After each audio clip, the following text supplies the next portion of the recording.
tonight at full strength, but thankfully, despite some close calls, it has not been a catastrophic event. With no major property damage, the massive waves have been mostly an amusement for spectators. We're covering this wild weather day all across the state. Guy Hagi is on standby with the latest forecast models. But first, Ben Gutierrez is live at Pupukea Beach tonight where the rumbling of the waves sounds like thunder. Ben?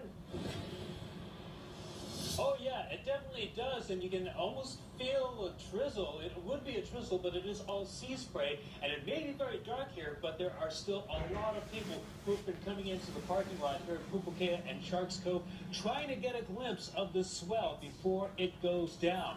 Now, there are, of course, the vast majority of crowds that left earlier this evening, but the crashing waves are still drawing onlookers, especially here where the parking lot became kind of a drive-in surf theater. They are here because they didn't have a chance to come out during daylight. We tried to come earlier, but the traffic was way too bad. So we stopped and had dinner and thought we'd come see what we could see.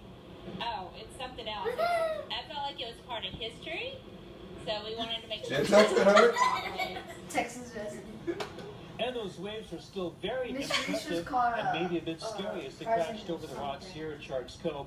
The peak of the swell was expected to roll in just after sunset, but the surf is remaining at extremely high and dangerous levels during the overnight hours. Now, even though it was very dark, we did get a chance to check in with those homes on Kainui Drive, a little bit farther up near Sunset Beach and Rocky Point.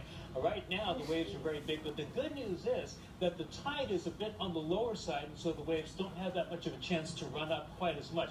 The homes are intact. In fact, just about a minute before we went on the air here, and Red Cross disaster relief truck drove by, stopped for a moment. They were there to help out the residents there. They say they are very self-sufficient.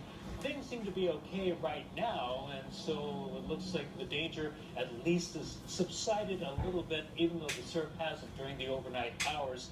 As far as traffic, it has lightened up considerably, but here at Pupukea, we still have a pretty steady stream of cars and spectators who are coming in and out, and no doubt there'll be still more people who want to take a look at the swell, even though it might not be as big early tomorrow morning.